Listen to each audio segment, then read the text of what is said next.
This is Lee from Poplar Point Studio, and today we're going to be dividing hostas.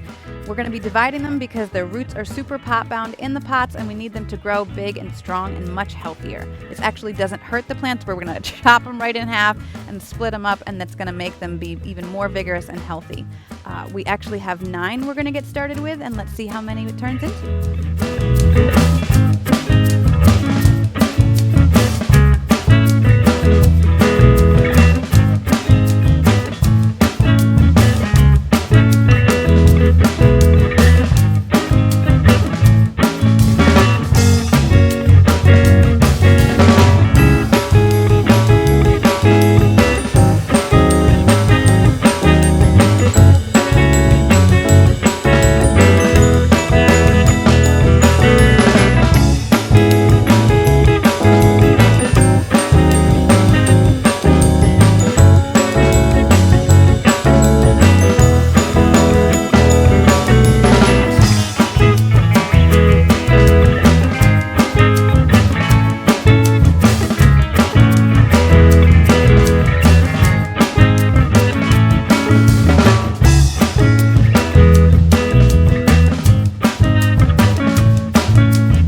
Wow, okay, so at the end of all of that, we now have 45 hostas. That's going to be so great. They're going to be way healthier and have so much more room to grow in their new pots.